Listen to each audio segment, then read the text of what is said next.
ఏషయ జీవిత చరిత్ర biography of Jesus Christ part 21. So ఇది Christmas season. అందుకే ఏషయ జీవిత చరిత్ర ద్వారా ఆయన చాలా బోధనలు చేశాడు. ఆ బోధనలన్నిటిని కూడా మనం నేర్చుకుంటున్నాము. వన్ బై వన్ ఎలా ఉండాలి, ఎలా మాట్లాడాలి, ఎలా చూడాలి, ఇవన్నీ కూడా మనకు యేసుప్రభు వారు నేర్పిస్తారు. యేసుప్రభు వారి టీచింగ్లో గుడ్నెస్ ఉంది, ఆయన టీచింగ్లో ఫర్గివ్నెస్ ఉంది, ఆయన టీచింగ్లో goodness, forgiveness and helping nature, service, sacrifice ఇవన్నీ ఉన్నాయి. సో సేవ అంటే ఏంటిది, త్యాగం అంటే ఏంటిది, ప్రేమ అంటే ఏంటిది, కరుణ అంటే ఏంటిది, కృప అంటే ఏంటిది, క్షమించడం అంటే ఏంటిది, ఇవన్నీ కూడా మానవాళికి ఆయన నేర్పించాడు.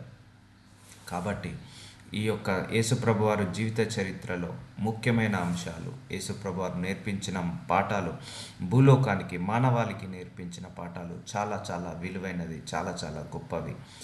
ఎందుకంటే మనిషి ఎలా దారి తప్పిపోతున్నాడు, ఏ విషయంలో తప్పు చేస్తున్నాడు, అండ్ మనిషి యొక్క చిత్తం ఏంటిది, దేవుడి యొక్క చిత్తం ఏంటిది, మనిషిని ఏ మార్గంలో నడిపించాలి, మనిషి పట్ల దేవుడికున్న ప్రణాళిక ఏంటిది, మనిషి ఏ విధంగా నడిస్తే దేవుడికి నచ్చుతాడో, ఇవన్నీ కూడా యేసు ప్రభువారు మనకు టీచ్ చేశాడు. సో అవన్నీ కూడా మనము నేర్చుకొని బాగు చేసుకోవాలని కోరుకుంటున్నాడు.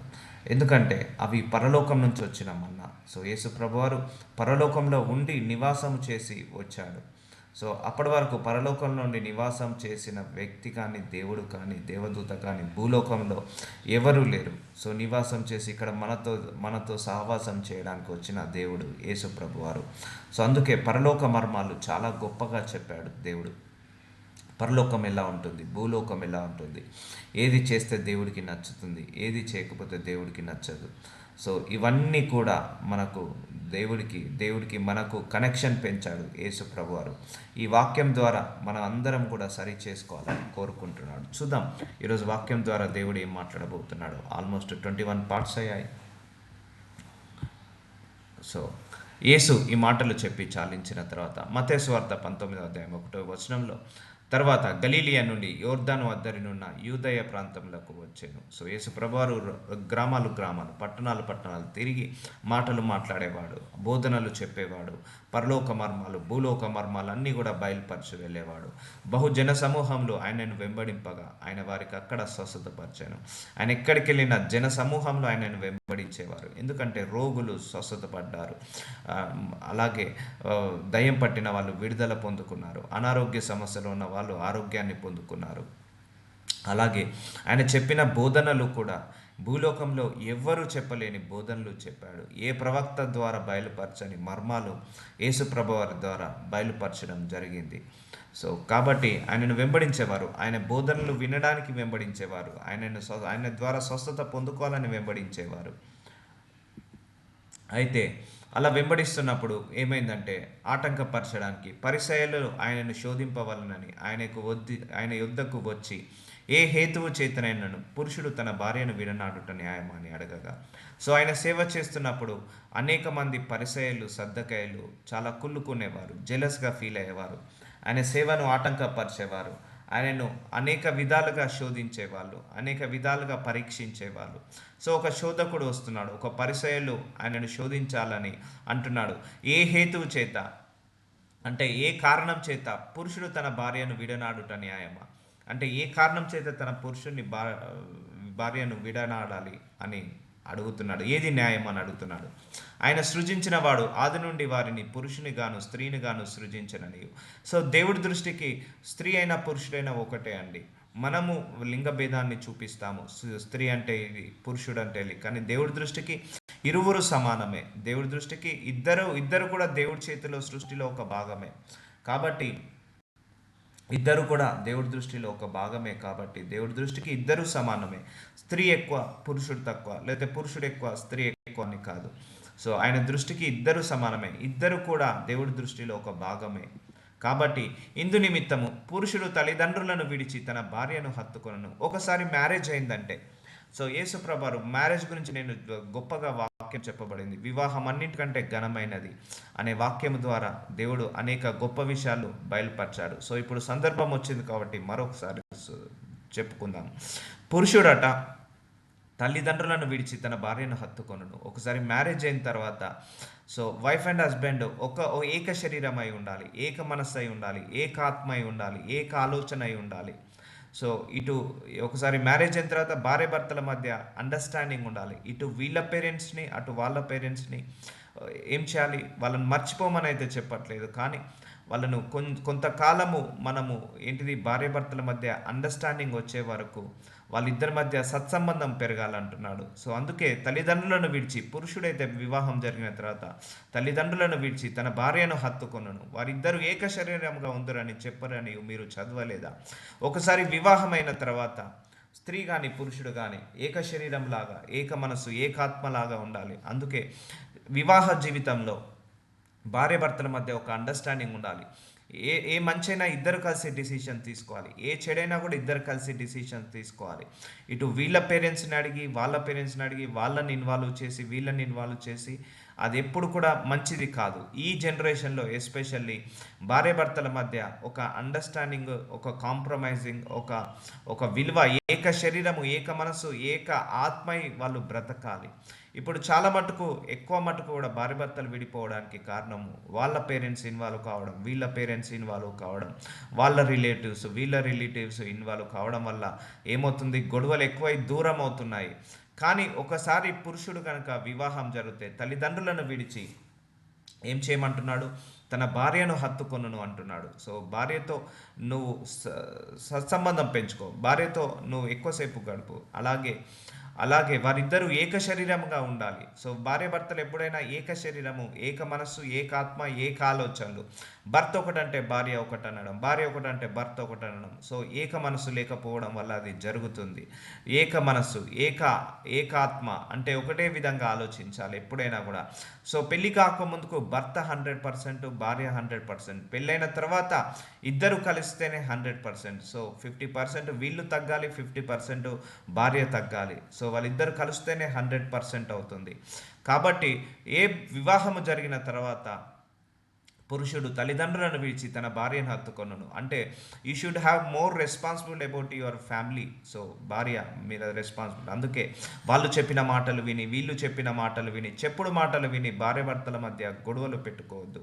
భార్యాభర్తలు ఎప్పుడు కూడా విడిపోవద్దు చెప్పుడు మాటలు విని. ఎక్కువ మటుకు వాళ్ళ పేరెంట్స్ ఇన్వాల్వ్ అయ్యి, వీళ్ళ రిలేటివ్స్, వాళ్ళ వీళ్ళ సిబ్లింగ్స్ ఇన్వాల్వ్ అయ్యి భార్యాభర్తల మధ్య గ్యాప్ పెరుగుతుంటుంది, డిస్టర్బెన్స్ పెరుగుతుంటుంది.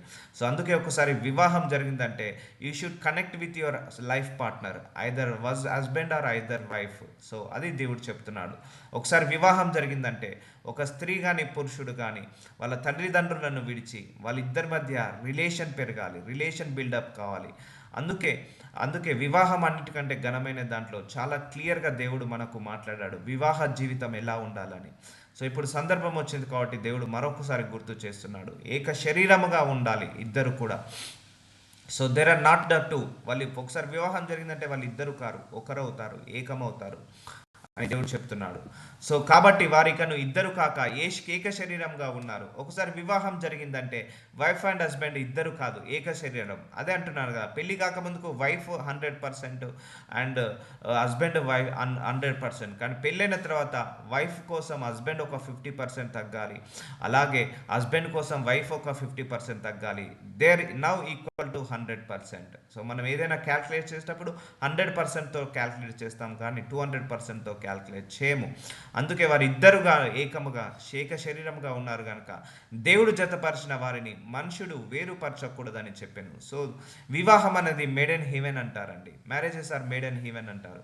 సో వివాహం అనేది మనము పుట్టుక ముందే దేవుడు నిర్ణయిస్తాడు మనకు ఎలాంటి లైఫ్ పార్ట్నర్ కావాలి, ఎక్కడి నుంచి రావాలి. ఆ టైంకి వచ్చినప్పుడు వాళ్ళ పేరెంట్స్ని వీళ్ళ పేరెంట్స్ని కలిపి, వాళ్ళ చుట్టాలు వీళ్ళ చుట్టాలను కలిపి అప్పుడు దేవుడు ఆ వివాహాన్ని నడిపిస్తాడు. కానీ వివాహం అనేది మాత్రము అది ఏ కులంలో అయినా, ఏ మతంలో అయినా, ఏ భాషలో వారైనా కూడా అది దేవుడు నిర్ణయించిన నిర్ణయము. ఒక్కసారి వివాహం జరిగిందంటే రిగ్రెట్ కావద్దు. ఇక నేను ఇలాంటి భర్తను ఎందుకు పెళ్లి చేసుకున్నాను, నేను ఇలాంటి భార్యను ఎందుకు పెళ్లి చేసుకున్నాను, సో ఇలాంటి డిస్టర్బెన్సెస్ ఉన్నా తీసేసుకోవాలి. సో కాబట్టి వివాహము జరిపేది దేవుడు జతపరుస్తున్నాడు, మనుషుడు జతపరచడం కాదు. సో మనుషుల ద్వారా దేవుడు జతపరుస్తున్నాడు. కాబట్టి వివాహము జరిగిన తర్వాత మనుషులు వేరుపరచకూడదని చెప్తున్నాడు. సో వేరుపరచడం అంటే డైవర్స్ తీసుకోవడం దేవుడి చిత్తము కాదు. సో భార్య భర్తలు విడిగా ఉండడం దేవుడి చిత్తము కాదు. ఒకటండి, వివాహ బంధం మీద దేవుడికి ఒక ప్రణాళిక ఉంటుంది. ఒక మనిషి పుట్టడానికంటే ముందు ఫస్ట్ పురుషుణ్ణి పంపిస్తాడు భూలోకానికి.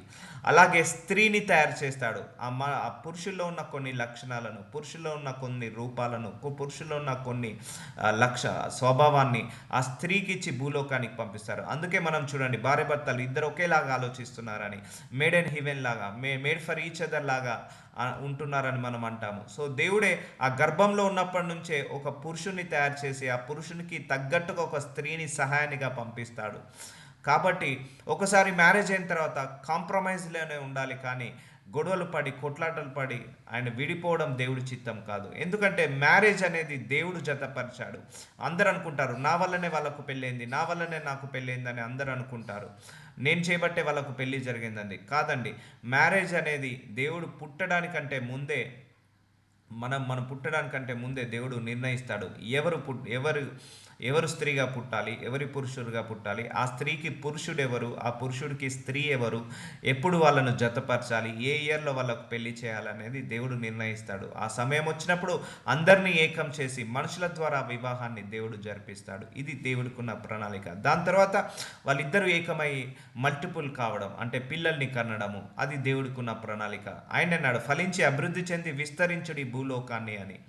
అందుకే ఈరోజు దేవుడు మాట్లాడబోతున్నాడు, భార్య భర్తలట ఏక శరీరంగా ఉండాలట. వాళ్ళను దేవుడు జతపరిచాడు కాబట్టి మనుషులు వేరుపరచకూడదు. సో మ్యాక్సిమం కాంప్రమైజ్కే వెళ్ళాలి, కానీ విడిపోవడానికి మాత్రము ప్రయత్నించదని చెప్తున్నాడు. అందుకు వారు అలాగైతే పత్రికనిచ్చి, సో అలాగైతే పరిత్యాగ పత్రిక అంటే డైవర్స్నిచ్చి ఆమెను విడనాడమని మోషే ఎందుకు ఆజ్ఞాపించనని ఆయనను అడగగా, మోషే రాశాడట ఒకనొక సందర్భంలో, మీరు మీ భార్యకు డైవర్స్నివ్వచ్చు, పరిత్యాగ పత్రిక, డైవర్స్ని ఇచ్చవచ్చు, వీడనాడొచ్చు అని ఆజ్ఞాపించాడని రాయబడిందని అంటున్నాడు. ఆయన మీ హృదయ కాఠిన్యమును బట్టి మీ భార్యలను విననాడ మోషే సెలవిచ్చెను, కానీ ఆది నుండి అలాగూ జరగలేదు. మరియు వ్యభిచారము నిమిత్తమే తప్ప తన భార్యను విడనాడి, అంటే ఒక భార్యకు వేరే వాళ్ళతో అక్రమ సంబంధం ఉన్నా, లేకపోతే ఒక భర్తకు వేరే వాళ్ళతో అక్రమ సంబంధం ఉన్నా, ఇలాంటి సిచ్యువేషన్లో మాత్రము విడనాడచ్చు. ఈవెన్ ఇండియన్ లాలో కూడా అదే ఉంది. మన భారతీయ సాంప్రదాయంలో కూడా ఒకవేళ భర్తకు కానీ భార్యకు కానీ వేరే అక్రమ సంబంధం ఉంటే విడాకులు ఇవ్వచ్చు అని ఉంది. సో అలాగే డైవర్స్ అనేది ఈ ఒక్క సందర్భంలో, అంతేకాని ఇంట్లో కూరలో ఉప్పేయలేదని, లేకపోతే పెళ్ళైన తర్వాత భార్య లావైందని, లేకపోతే పెళ్ళైన తర్వాత నా భర్తకు ఉద్యోగం లేదని, లేకపోతే నా భర్త ఏమి ఆస్తుపాస్తులు సంపాదించలేదని, అతనికి అతడు అందంగా లేడని, ఆమె అందంగా లేడని, ఇలాంటి విషయాల్లో డైవర్ తీసుకోవడం దేవుడి చిత్తము కానే కాదు. ఒకసారి తీసుకున్నారంటే తన భార్యను విడనాడి మరి ఒకతను పెళ్లి చేసుకొని వాడు వ్యభిచారం చేయుచున్నాడని, విడనాడబడిన దానిని పెళ్లి చేసుకొని వాడు వ్యభిచారం చేయుచున్నాడని మీతో చెప్పుచున్నానని వారితో నేను. ఇప్పుడు ఒక భార్యను వాడు విడనాడాడు, సో ఆ భార్య ఇంకొకరిని పెళ్లి చేసుకుంది అంటే ఇంకొకరితో తను వ్యభిచారం చేస్తున్నట్టే. లేకపోతే తను విడనాడిన భార్య తర్వాత ఇంకొకరిని ఇతను పెళ్లి చేసుకున్నాడు. సో ఇతను పెళ్లి చేసుకోవడం వల్ల ఇంకొకరితో వ్యభిచారం చేసినట్టే. సో దేవుడి దృష్టి వేరు, మనుషుల దృష్టి వేరు. According to the Bible and divorce is not God's will. So దేవుడి చిత్తము కానే కాదు తప్ప తన భార్యను వ్యభిచారము నిమిత్తమే తప్ప, అంటే ఒకవేళ భార్యకు ఒకవేళ అక్రమ సంబంధం ఉన్న, భర్తకు ఒక అక్రమ సంబంధం ఉన్న ఈ ఒక్క సందర్భంలో మాత్రమే. కానీ నేను చూశాను చాలామందికి సరిగా వంటలు వండట్లేదని, పెళ్ళైన తర్వాత లావైందని చాలామంది కూడా అలా డైవర్స్ తీసుకోవడం చూశాను. So that is not a will of God, that is not at all will of God. ఆయన శిష్యులు భార్య భర్తలకుండు సంబంధము ఇట్లిదైతే పెళ్లి చేసుకుంటే యుక్తము కాదని ఆయనతో చెప్పిరి. సో ఇలాంటి ఏంటిది, ఒకవేళ విడనాడడం అనే ఉద్దేశము అంటే కొన్ని రోజులు టైంపాస్కి పెళ్లి చేసుకునే వాళ్ళు కూడా ఉంటారు. కొన్ని రోజులలో విడనాడాలనే ఉద్దేశంతో ఉన్నవాళ్ళు, అలాంటి వాళ్ళు పెళ్లి జోలికి పోకపోవడమే బెటర్. కాబట్టి ఒకసారి మళ్ళీ దేవుడు గుర్తు చేస్తున్నాడు, వివాహం అన్నిటికంటే ఘనమైనది. సో భార్య భర్తలు ఒకసారి వివాహం జరిగిన తర్వాత ఇటు తల్లిదండ్రులను అటు తండ్రిదండ్రులను విడనాడి వాళ్ళిద్దరూ ఏకమయ్యి సంసార జీవితాన్ని ముందడికి నడిపించాలి. తన కుటుంబాన్ని చక్కబెట్టుకోవాలి. ఏ కష్టం వచ్చినా ఏ సుఖం వచ్చినా భార్య భర్తలు ఒకరికొకరు పంచుకోవాలి, ఒకరిలో ఒకరు ఎదగాలి, ఒకరికొకరు అండర్స్టాండింగ్ చేసుకోవాలి. అంతేకాని ఒకసారి భర్తకు ఏమైనా ప్రాబ్లం వస్తే భార్యకు ఏమైనా ప్రాబ్లం వస్తే భర్త, ఇద్దరికి ఏమైనా అర్థం కాకపోతే ఒకరినొకరు కూర్చొని అండర్స్టాండింగ్ చేసుకొని ముందుకు సాగాలి. కానీ అటు వాళ్ళ పేరెంట్స్ని, ఇటు వీళ్ళ పేరెంట్స్ని, వాళ్ళ సిబ్లింగ్స్ని, వీళ్ళ సిబ్లింగ్స్ని, వాళ్ళ రిలేటివ్స్ని, వీళ్ళ రిలేటివ్స్ని ఇన్వాల్వ్ చేసి ఆ రిలేషన్ని పాడు చేసుకోకూడదు. ఎందుకంటే భార్యాభర్తలు ఇద్దరు కారని దేవుడు చెప్తున్నాడు, ఒక్కడే అని చెప్తున్నాడు, ఏక శరీరం అని చెప్తున్నాడు. కాబట్టి ఏక శరీరంలాగా ఉండాలి. అంతేకాని నేను మళ్ళీ ఒక సందర్భంలో చెప్పాను, నీ భార్య గురించి కావచ్చు, నీ భర్త గురించి కావచ్చు, వేరే దగ్గర నేను చూశాను చాలామంది భార్యలు కూడా పని మనిషి ముందు భర్తను తిట్టడం, అది కరెక్ట్ కాదండి. భర్త అనేవాడు ఇంటికి యజమాని. ఏసయ్య తర్వాత, దేవుడి తర్వాత నెక్స్ట్ పొజిషన్ ఇంటికి యజమాని భర్త. ఆ భర్త గురించి నువ్వు ఎవరి దగ్గర కూడా చెడుగా మాట్లాడదు. నేను చూశాను చాలామంది కూడా వినడం, ఇంట్లో పనికొచ్చే పని మనుషుల వద్ద ముందు కూడా భర్తను తిట్టడం, లేకపోతే భర్త గురించి నెగిటివ్గా మాట్లాడడం, లేకపోతే ఆఫీస్కి వెళ్ళాక భర్త గురించి మాట్లాడడం, భార్య గురించి మాట్లాడడం, ఇలాంటివి చేయకూడదు. ఎందుకంటే భర్త అయినా భార్య అయినా మన సొంత అది. ఎందుకంటే ఒకసారి వివాహం జరిగిందంటే నీ భర్త అనేవాడు నీ సొంత పురుషుడు, నీ భార్య అనే కానీ సొంత స్త్రీ. నువ్వు ప్రొటెక్ట్ చేసుకోవాలి, నీ భర్తనైనా నువ్వు ప్రొటెక్ట్ చేసుకోవాలి. ఒకసారి నీ పేరెంట్స్ ఏమైనా అన్నా కూడా వద్దు, ఆమెను అనొద్దు, షీఈ్ మై వైఫ్, ఆమెను అనొద్దు, ఈజ్ మై హస్బెండ్ అని మనం అనాలి. ఎందుకు అంటే సో అక్కడి నుంచి మన జీవితం, వివాహం నుంచి నూతన చాప్టర్ మొదలవుతుంది ప్రతి ఒక్కరి జీవితంలో. చచ్చిపోయే వరకు కూడా భార్యాభర్తలు కలిసి ఉండాలి. అండ్ మధ్యలో పిల్లలు వస్తారు, వాళ్ళు కూడా పెళ్లి చేసుకొని వెళ్ళిపోతారు. తల్లిదండ్రులు వాళ్ళు ఒకరోజు మరణించి వెళ్ళిపోతారు. సో ఎండ్ వరకు ఉండేది భార్యకు భర్త, భర్తకు భార్య తోడు. కాబట్టి అలాంటి భార్య భర్తలను ఎప్పుడు కూడా నెగ్లెక్ట్ అంటే నెగిటివ్గా మాట్లాడద్దు. చాలామందిని చూశాను, 99% చూశాను, 99% తన భర్త గురించి చెడుగా మాట్లాడడం, తన భార్య గురించి చెడుగా మాట్లాడడం, ఆఫీస్కి వెళ్ళాక తన భార్య మీద జోకులు వేయడం. సో ఒకరిని అన్నిటిని వదిలేసి నమ్మి వస్తుంది భార్య, భర్తను నమ్మి వదిలేసి వస్తుంది. అలాంటి భార్యను మనం భర్తగా ప్రొటెక్ట్ చేయాలి. అలాగే భర్త కూడా అన్నిటిని వదిలేసి కుటుంబం కోసం కష్టపడుతుంటా అంటాడు, కుటుంబ బాధ్యతల కోసం కష్టపడుతుంటాడు. అలాంటి భర్తకు విలువ ఇవ్వాలి. సో విలువలు అనేది చాలా ఇంపార్టెంట్ వైఫ్ అండ్ హస్బెండ్ మధ్య. సో డైవర్స్ తీసుకోవడం దేవుడి చిత్తము కాదు. ఎవరైనా ఇన్వాల్వ్ అవుతుంటే ప్లీజ్ ఇన్వాల్వ్ కావద్దనే చెప్పండి. మీ భార్య భర్తలలో కొట్టుకున్న భార్య భర్తలే, తిట్టుకున్న భార్య భర్తలే, కలిసి ఉన్న భార్య భర్తలే, లేకపోతే నాకు నిర్ణయాలు తీసుకోవాలన్నా కలిసి నిర్ణయాలు తీసుకోండి. కానీ వాళ్ళను ఇన్వాల్వ్ చేసి దూరం చేయకండి. ఎందుకంటే అపవాది ఎప్పుడైనా కూడా భార్య భర్తలను విడదీయడానికే చూస్తాడు, కానీ కలపడానికి చూడడు. అందుకే అపవాది మనుషులు మన జీవితంలో ఎంటర్ కానివ్వద్దు. ఎస్పెషల్లీ మ్యారేజ్ లైఫ్లో ఎప్పుడైనా కూడా భార్యాభర్తల మీద ఒక అండర్స్టాండింగ్ పెరగాలి, ఒక అండర్స్టాండింగ్ ఉండాలి. భార్యకు మీద భర్త, భర్త మీద భార్య, ఏక శరీరం, ఏక మనస్సు, ఏక ఆత్మ, ఏక ఆలోచనలాగా ఉండాలి అని దేవుడు కోరుకుంటున్నాడు. అందుకే వివాహము బైబిల్లో అన్నిటికంటే ఘనమైనది. మనం చదివిన చదువు కంటే, మనము చేసే ఉద్యోగం కంటే, మనం కొన్న ఇల్లు, ల్యాండ్ కంటే, కారు కంటే వివాహము అన్నింటికంటే ఘనమైనది. కానీ వివాహంలో చాలామందికి కట్నాలు మాట్లాడుతుంటారు, కానుకలు. ఇన్స్టెడ్ ఆఫ్ ఈ మ్యారేజ్ గురించి కంటే ఎక్కువగా కార్ల గురించి, బంగ్లాల గురించి, వాటికి ఎక్కువ విలువిస్తుంటా అంటారు. సో అది కాదు. మ్యారేజ్ అనేది పెళ్లి చేసుకోవడానికంటే ముందు భార్యకు భర్తకు ఫీడింగ్ ఇవ్వాలి. మనము భార్యను ఎలా చూసుకోవాలి, భర్తను ఎలా చూసుకోవాలి. ఒకవేళ పెళ్ళైన తర్వాత నీ కొడుకు కావచ్చు, నీ కుమార్తె కావచ్చు, నీ దగ్గరికి వచ్చినప్పుడు ఒక సలహా అడిగినప్పుడు, అమ్మ ఫస్ట్ నువ్వు వెళ్ళి నీ భర్తతో డిస్కస్ చేయి, లేతే నాన్న నువ్వు వెళ్ళి నీ భార్యతో డిస్కస్ చేసేయి. అలా ఒకరి మీద ఒకరు డిపెండ్ అయ్యేలాగా చేయాలి మనము భార్య భర్తలను. ఈవెన్ మన పిల్లలైనా, ఈవెన్ మన కూతురున్నా, మన కొడుకున్నా కూడా వాళ్ళల్లో వాళ్ళు, ఇక నేను పెళ్లి చేశాను, ఇక మీరు అండర్స్టాండింగ్ చేసుకొని మీ జీవితాన్ని, మీ యొక్క మ్యారేజ్ లైఫ్ని ముందరికి సాగించుకోండి అని చెప్పాలి. అందుకే భార్య మీద భర్త, భర్త మీద భార్య ఆధారపడేలాగా చేయాలి మనము యాజ్ ఎ పేరెంట్స్గా. కానీ ఇప్పుడు ఏం జరుగుతుంది, అందరికీ ఈగో ప్రాబ్లం. నేను ఇన్వాల్వ్ కావాల్సిందే, వాళ్ళ పేరెంట్స్ అంతే, వీళ్ళ పేరెంట్స్ అంతే, నేను మాట్లాడాల్సిందే, నా కూతుర్ని అలా పెంచలేదు, నా కొడుకుని ఇలా పెంచలేదు. సో అది కరెక్ట్ కాదు. ఇలాంటి వాటి వల్ల గొడవలు ఎక్కువ అవుతున్నాయి. ఇప్పుడున్న జనరేషన్లో 80% failures in marriage life because of the other people are involved. So ఎక్కువ ఇంకొక వ్యక్తులు, మూడో వ్యక్తి రావద్దండి భార్య భర్తల మధ్య. ఎప్పుడు కూడా మూడో వ్యక్తి రానివ్వద్దు. This is strongest advice from my end. So నా నుంచి గొప్ప స్ట్రాంగెస్ట్ అడ్వైస్. సో ఒకసారి మ్యారేజ్ లైఫ్ అయిన తర్వాత వాళ్ళంతా కూడా వాళ్ళది సపరేట్గా, వాళ్ళది ఒక ఫ్యామిలీ. ఆ ఫ్యామిలీని మనము ముందరికి నడిపించాలి, కానీ ఆ ఫ్యామిలీలో గొడవలు పెట్టద్దు. చాలామంది భర్త ఆఫీస్ పోయి వచ్చే వరకు భార్యకు లేనిపోయి భార్య ఆఫీస్ పోయి వచ్చే వరకు ఆ తల్లి ఉండి ఆ కొడుకుకి లేనిపోని అని చెప్పి చెడగొడుతుంటుంది. లేనిపోని మాటలు నిందలు వేసి ఆ భార్యను మీద నెగిటివ్ ఇంప్రెషన్ వచ్చేలాగా చేస్తుంది. అలాగే తన తల్లిదండ్రులు కూడా తన భర్త మీద లేనిపోని, సో ఆ భార్య భర్తలను ఎందుకు పెళ్లి చేస్తారు? కలిసి జీవించాలని, కానీ కలిసి కొట్టుకోవాలని కాదు. సో ఇలాంటివన్నీ కూడా జరుగుతున్నాయి. కాబట్టి దేవుడు మరొకసారి గుర్తు చేస్తున్నాడు, భార్య భర్తలకు ఉండు సంబంధం ఇట్లయితే పెళ్లి చేసుకున్న కాదు. అందుకు ఆయన అనుగ్రహం నొందిన వారు తప్ప మరి ఎవరును ఈ మాట అంగీకరింపనేరరు. సో ఎవరు కూడా ఈ మాటను అంగీకరించనేరరు. అప్పుడు ఆయన వారి మీద చేతులుంచి ప్రార్థన చేయవలనని కొందరి చిన్నపిల్లలను ఆయన యుద్ధకు తీసుకొని వచ్చిరి. సో కొంతమంది చిన్నపిల్లలంట యేసు ప్రభు వారి వద్దకు తీసుకొచ్చారట, ఆయన మీద చేతులు వేసి ప్రార్థన చేయాలని.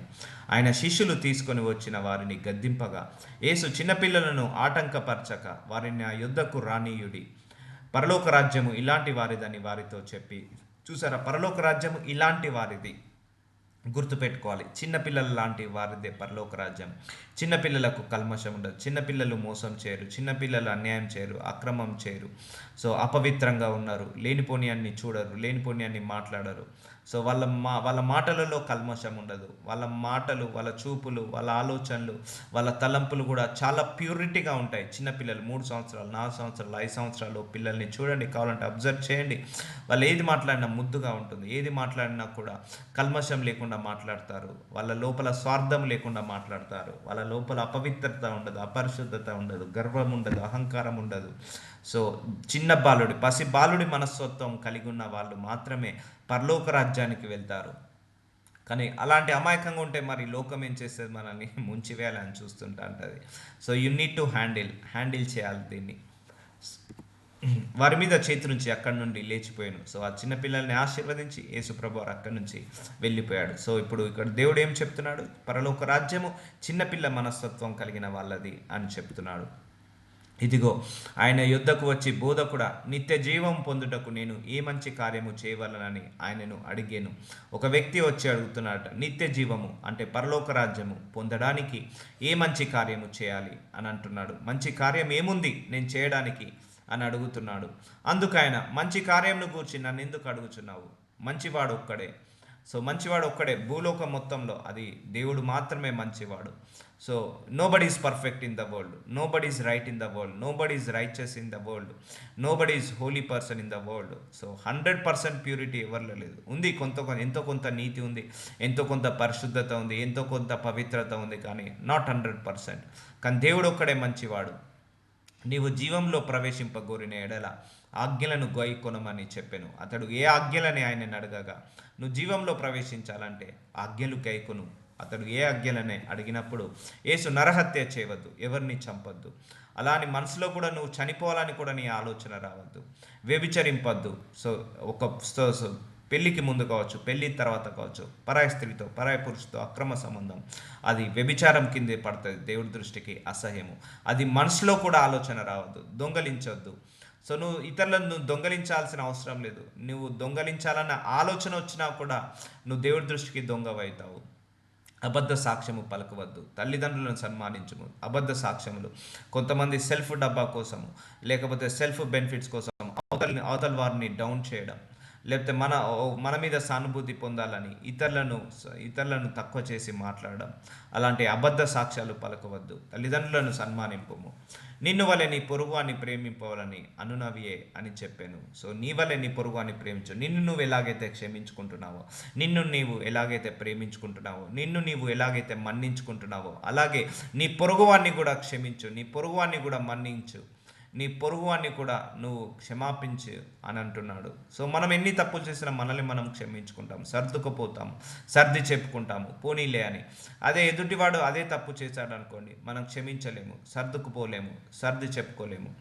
సో అలాగే నీవు ఎన్ని తప్పులు చేసినా నిన్ను నువ్వు ఎలాగైతే క్షమించుకుంటున్నావో, ఎదుటివాడిని కూడా, నీ పొరుగువాడిని కూడా క్షమించమని అంటున్నాడు, ప్రేమించమంటున్నాడు.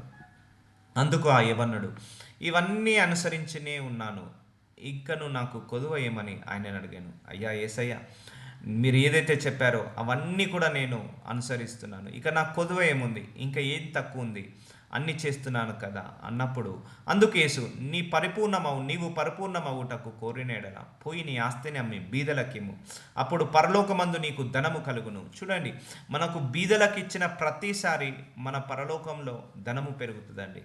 సో పరలోకంలో ధనం పెరుగుతుంది. అందుకే నువ్వు దేవుడి సేవకి ఇచ్చిన, బీదలకు ఇచ్చిన ఒకటే. సో దేవుడి సేవకు, దేవుడి కాపర్లకు, లేకపోతే దేవుడి సంఘాలకు పంపించిన ప్రతిసారి కూడా పరలోకంలో నీ ధనం పెరుగుతుంది. ఒకవేళ నీకు జబ్బు వచ్చింది, నువ్వు హాస్పిటల్ ఫీజు కట్టావు, అది నీకు పరలోకంలో ధనాన్ని పెంచదు. లేకపోతే నువ్వు ఎంఆర్ఐ స్కాన్, సిటీ స్కాన్ చేయించుకోరావు, లేకపోతే పిల్లల స్కూల్ ఫీజులు కట్టావు, అదన్నీ అవసరమే మనకు. కానీ పరలోకంలో నీకు ఎప్పుడు కూడా ధనము పెరగదు. నువ్వు భూలోకంలో ఈ యొక్క దేవుడికి దశమ భాగం పంపించిన, దేవుడికి కానుకలను ఇచ్చిన, అలాగే నువ్వు చారిటీలు చేసిన, బీదలకు ఇచ్చిన, అదేమవుతుందట, పరలోకంలో నీ ధనము సమకూర్చబడుతుంది, నీ ధనము పెరుగుతుందట. సో కలుగును, నీవు వచ్చి నన్ను వెంబడించమని అతనితో చెప్పాను. సో నీకున్న ఆస్తి బీదలకు అమ్ము. సో నువ్వు ఎంత ఉన్నా కూడా దేవుడు ఇంకొకటి లేదంటాడండి. ఇప్పుడు ఈ యవనస్తుడు అన్నీ ఉన్నాయి, ఇంకొకటి లేదన్నాడు. సో దేవుడు కూడా, మనము కూడా నిత్య జీవానికి వారసులు చేయడానికి, అయ్యా నేను కూడా అడుగుతాను, అయ్యా ఇంకా నాలో లోపం ఏంటిది, ఇంకొకటి తక్కువ ఉన్నది అంటాడు. అయ్యా ఇంకా నాలో ఉన్న లోపం ఏంటిది, ఇంకొకటి తక్కువ ఉన్నది, అది సరి చేసుకున్నాక మళ్ళీ ఇంకొకటి. సో దేవుడు ఎప్పుడు చూడు నీకు ఇంకొకటి తక్కువ ఉన్నదనే చెప్తాడు, కానీ యు ఆర్ నాట్ పర్ఫెక్ట్ 100% అని ఎప్పుడు అన్నాడు. అది ఎప్పుడు అంటాడంటే, ఇక నిన్ను అన్ని రకాలుగా పరిశీలించి, అన్ని రకాలుగా పరిశుద్ధపరిచిన తర్వాతనే అంటాడు. ఇక్కడ ఒక యవనస్తుడు అన్నీ చేస్తున్నాడు, కానీ ఒక్కటి తక్కువ ఉంది, బీదలకు మాత్రం సహాయం చేయట్లేదు. చూసారండి, దేవుడు ఎంత పెద్ద పీట వేస్తున్నాడో బీదలకు సహాయం చేయడంలో.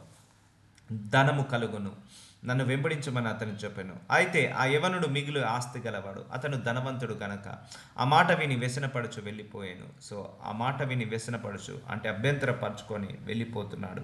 ధనవంతుడు ధనాన్ని వదిలేయడం అంటే చాలా కష్టం అండి, అది ఒప్పుకో, ఎందుకంటే కష్టపడి సంపాదించవచ్చు. కానీ అది వదిలేస్తే దేవుడు మేబీ అంతకు త్రిబుల్ ఇచ్చేవాడేమో. యేసు తన శిష్యులను చూసి, ధనవంతుడు పరలోక రాజ్యంలో ప్రవేశించుట దుర్లభమని మీతో నిశ్చయముగా చెప్పుచున్నాను. ఒకటి, ధనమున్న దాని మీద మనసు పెట్టుకోకూడదు. ధనమున్నా కూడా అది కొంత భాగాన్ని నువ్వు పేదలకు పంచాలి, పేదలకు ఇవ్వాలి.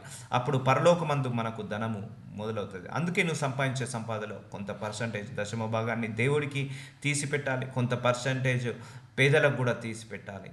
అది దేవుడి యొక్క చిత్తము. సో ఇవి రెండు సాటిస్ఫై చేయాలి, అప్పుడు నీకు పరలోకంలో ధనము పెరుగుతుంటుంది. సో ఇందుకు ధనవంతుడు పరలోక రాజ్యములో ప్రవేశించుట కంటే సూది బెజ్జంలో ఒంటె దూరుట సులభమని మీతో చెప్పుచున్నాను. సూది బెజ్జం అంటే మనము సూది అనుకుంటాము, కానీ ఆ ఇజ్రాయేలీలో ఒక ప్లేస్ అండి, అది నీడిల్ అంటారు దాన్ని, నీడిల్ ఆఫ్ వే అని ఏదో అంటారు. అది మీకు ఒకసారి ఫోటో కూడా తీసి చూపించాను. ఒక చిన్న ప్లేస్ ఉంటుంది, ఆ చిన్న ప్లేస్ దాన్ని సూది బెజ్జం అంటారు ఇజ్రాయెల్లో. దాంట్లో ఉంటే దూరడము ఈజీ అని అంటుంది. సో నేను కూడా ఒక సందర్భం వచ్చినప్పుడు మీకు తీసి చూపిస్తాను. సో సూది బెజ్జము ఒంటె దురుట సులభని మీతో చెప్పుచున్నాను. శిష్యులు ఈ మాట విని మిక్కిలి ఆశ్చర్యపడి, అలాగైతే ఎవడు రక్షణ పొందగలడని అడగగా, యేసుప్రభువుని అడుగుతున్నాడు, ఎవరు రక్షణ పొందగలడని అడగగా, యేసు వారిని చూసి, ఇది మనుషులకు అసాధ్యమే కానీ దేవుడికి సమస్తము సాధ్యమని చెప్పాను. చూసారా, మనుషులకు రక్షణ పొందడం అసాధ్యమండి, కానీ దేవుడి చేతిలో పెడితేనే మనం రక్షణ పొందుకుంటాము. సో మనుషులు రక్షణ పొందుకోవడం కష్టము, కానీ దేవుడు కరుణించాడు కాబట్టి మనందరం రక్షణ పొందుకున్నాము. దేవుడు కృపణించాడు కాబట్టి మనం అందరం పొందుకున్నాము. సో మనకు సమస్తము అసాధ్యమే అండి మనకైతే, కానీ అదే దేవుడి చేతిలో పెడితే సమస్తము సాధ్యము. నీకు ఉద్యోగం రావట్లేదా, అసాధ్యమా, దేవుడి చేతిలో పెట్టు, అది నీకు సాధ్యమవుతుంది. పెళ్లి చేయలేకపోతున్నావా, దేవుడి చేతిలో పెట్టు, అది నీకు సాధ్యమవుతుంది. నువ్వు ఒంటరిగా పోరాడినప్పుడు ఎప్పుడు కూడా సాధ్యము కాదు. దేవుడి యొక్క సహాయాన్ని పొందుకున్నప్పుడు, దేవుడి యొక్క ప్రేమను పొందుకున్నప్పుడు, దేవుడి యొక్క ఆ హెల్ప్ని అడిగినప్పుడు, ఫేవర్ని అడిగినప్పుడు దేవుడికి సమస్తము సాధ్యము. సో మనల్ని మనం మార్చుకోలేమండి. అదే దేవుడి సహాయం ఉంటే మనం మార్చుకోగలుగుతాం. మనం గొప్ప వాళ్ళం కాలేము, మనం రక్షణ పొందుకోలేము, మనం మార్చుకోలేము, మనం సంపాదించుకోలేము. అదే దేవుడి చేతిలో పెట్టినప్పుడే సమస్తము సాధ్యము. అందుకే మనుషులకు అసాధ్యము, మనకన్నీ అసాధ్యమే, కానీ దేవుడికి మాత్రము సమస్తము సాధ్యము. సో నువ్వు ఏదైతే అసాధ్యం అనుకుంటున్నావో నువ్వు దేవుడి చేతిలో పెడితే అది సాధ్యమవుతుంది. సో బాప్తిజం మన వల్ల కాదు, మారు మనసు మన వల్ల కాదు, రక్షణ మన వల్ల కాదు, వాక్యం చదవడం మన వల్ల కాదు, వాక్యానుసారంగా బ్రతకడం మన వల్ల కాదు, ప్రార్థన చేసుకొని ప్రార్థనానుసారంగా బ్రతకడం మన వల్ల కాదు. సో అదే దేవుడి చేతిలో పెట్టావనుకో సమస్తము సాధ్యమే దేవుడికి. సో అందుకే నీకు అసాధ్యమైనది అన్నీ కూడా దేవుడి చేతిలో పెట్టి సుసాధ్యము చేసుకో.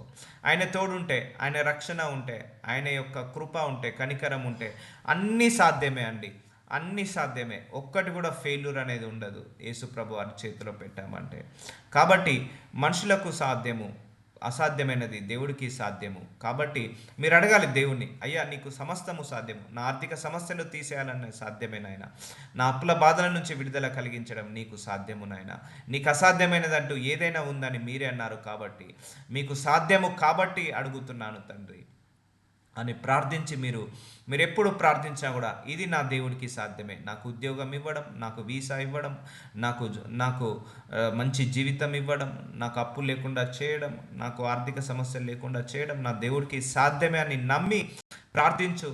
ఆ దేవుడు అసాధ్యమైన వాటిని కూడా సాధ్యము చేసి చూపిస్తాడు. సో మనకు అసాధ్యమైన అన్నీ కూడా దేవుడి చేతిలో పెట్టినప్పుడు సాధ్యమవుతాయి. అందుకే దేవుడి సహాయాన్ని కోరు, దేవుడి యొక్క కృపను, కనికరాన్ని ప్రార్థించుకో, అప్పుడు నీకు అనుగ్రహించబడతాయి. పేతురు, ఇదిగో మేము సమస్తమును విడిచిపెట్టి నిన్ను వెంబడించితిమి కనుక మాకేమి దొరుకునని ఆయనను అడగగా పేతురు అంటున్నాడు, అయ్యా మేము వలలను విడిచిపెట్టాము, జాలర్లము, మేము సమస్తాన్ని విడిచిపెట్టాము, మాకు రివార్డ్ ఏంటిదని అడుగుతున్నాడు. సో పేతురు అడుగుతున్నాడు రివార్డు. సో నేను కూడా అడుగుతాను, దేవా అయ్యా నేను ఇలా చేస్తున్నాను, మరి రివార్డ్ ఏంటిది నాకు? నేను అడుగుతున్నప్పుడు దేవుడు నాకు అలా రివార్డ్ ఇవ్వడం మొదలుపెట్టాడు. నేను కూడా ఆశతో అడుగుతాను దేవుని, అయ్యా ప్రతిరోజు వాక్య పరిచర్య, మరి రివార్డ్ ఏంటి అన్నప్పుడు ఇంకా కొన్ని ఆత్మలను, లేకపోతే అయ్యా ప్రతి వారము నేను చారిటీస్ చేస్తున్నాను, అయ్యా నాకేం రివార్డ్ ఇస్తావు అన్నప్పుడు ఒక 50 మందికి ఇచ్చేది కాస్త 100 మందికి ఇచ్చే సామర్థ్యాన్ని ఇచ్చాడు, రివార్డు. సో ఏదో ఒక రివార్డు. సో ఏదైనా ఆయన ఇచ్చింది ఏదైనా కూడా మంచిదే. So I will ask God for reward all the time. నేనైతే ప్రతి విషయంలో అడుగుతాను. సో ఎందుకంటే ఈ వాక్యం చూసిన తర్వాత నాకు కూడా అడగాలనిపించి అడుగుతున్నాను. పేతురు అడుగుతున్నాడు, మేము సమస్తాన్ని విడిచిపెట్టాము, నిన్ను వెంబడిస్తున్నాము గనక మాకేమి దొరుకునని ఆయనని అడగగా, మాకు రివార్డ్ ఏంటిది ప్రభువా, మాకే రివార్డ్ ఇవ్వబోతున్నారని అడిగినప్పుడు యేసు వారితో ఇట్లా, నేను ప్రపంచ పునరుజ్జనమందు మనుష్య కుమారుడు తన మహిమగల సింహాసనము మీద ఆసీనుడై ఉన్నప్పుడు నన్ను వెంబడించిన మీరును 12 సింహాసనం మీద ఆసీనులై ఇజ్రాయేలీల 12 గోత్రాల వారికి తీర్పు తీర్చుదురు. చూడండి ఎంత గొప్ప రివార్డ్ ఇచ్చాడో పరలోకంలో. సో నేను తీర్పు తీర్చడమే కాదు, నా పక్కన 12 కుర్చీలు వేస్తాను, నా కుర్చీతో పాటు ఇటు 6 అటు 6 12 కుర్చీలు, ఆ సింహాసనం మీద మిమ్మల్ని కూడా కూర్చోబెడతాను, నాతో పాటు మీరు కూడా తీర్పు తీరుస్తారు అని రివార్డ్ ఇస్తున్నాను మీకు, నన్ను వెంబడిస్తున్నావు కాబట్టి రివార్డ్ ఇస్తున్నానని ఆయన చెప్తున్నాడు. సో కాబట్టి నేను కూడా ఈ వాక్యాన్ని పట్టుకొని చాలా సందర్భాల్లో దేవుణ్ణి రివార్డ్ అడగడం జరిగింది. అయ్యా పంపించిన కానుకలకు రివార్డ్ ఇవ్వండి, వేసిన దశమ భాగాలకు రివార్డ్ ఇవ్వండి, అయ్యా బోధించిన వాక్యానికి రివార్డ్ ఇవ్వండి, అలాగే చేసిన చారిటీస్కి రివార్డ్ ఇవ్వండి అన్నప్పుడు దేవుడు నాకు సామర్థ్యాన్ని పెంచుకుంటూ వచ్చాడు. 5 ఆత్మలు కాస్త 15 కాస్త 30 ఆత్మలు, అలాగే 5గురికి చారిటీ మొదలు పెడితే మంత్లీ ఒక 100 మందికి చారిటీ చేసేంత కెపాసిటీ దేవుడు ఇంక్రీజ్ చేశాడు రివార్డ్ అడిగినప్పుడు. So I ask reward and I received the reward. So ఇక్కడ పేతురు కూడా గొప్పగా జ్ఞానముతో అడిగాడు, నాకు రివార్డ్ ఏంటి ఇస్తావు మా అందరికీ అన్నప్పుడు యేసుప్రభు వారు అంటున్నాడు, 12 సింహాసనాలు ఆడ పెడతాను మీకోసము, ఆ సింహాసనం మీద 12 గోత్రాల వారు ఉంటారు ఇజ్రాయేలీల ప్రజలకు, ఆ 12 గోత్రాలకు మీరే తీర్పు తీర్చుదురు అని వాగ్దానం ఇస్తున్నాడు. That is the reward. Will continue tomorrow. Lord Jesus, ఈరోజు వాక్యం ద్వారా మరొకసారి మాతో దర్శించావు తండ్రి. లార్డ్ జీసస్, ఇదిగో తండ్రి 3 అంశాల గురించి మాతో ప్రత్యేకంగా మాట్లాడావు. డైవర్స్ తీసుకోవడం దేవుడి చిత్తం కాదు, అలాగే మనుషులు జతపరిచిన వాడిని దేవుడు జతపరిచిన వాడిని మనుషులు విడదీయడం చిత్తం కాదన్నావు. అలాగే మనుషులకు అసాధ్యమైనది దేవుడికి సాధ్యము అని అన్నావు తండ్రి. అయ్యా అలాగే రివార్డు గురించి చెప్పావు. అయ్యా ఈ 3 అంశాల గురించి మాకు బోధించినందుకు వందనాలు. Thank you so much. మీ యేసయ్య బోధనలో గొప్ప గొప్ప బోధనలు మాకు ప్రతిరోజు అందిస్తే మమ్మల్ని ఆ మర్మాలన్నింటినీ బయలుపరుస్తున్నందుకు వందనాలు. ఇదిగో తండ్రి న్యూ ఇయర్కి వెళ్తున్నామయ్యా, న్యూ ఇయర్లో మాకు ఇంకా గొప్ప మర్మాలను మాకు బయలుపరచండి. ఈ 2024లో కాకుండా 2025లో గొప్ప గొప్ప మర్మాలను, బైబిల్లో ఉన్న ఇంకా అనేక మర్మాలను మాకు బయలుపరచమని యేసు నామములో ప్రార్థిస్తున్నాను తండ్రి.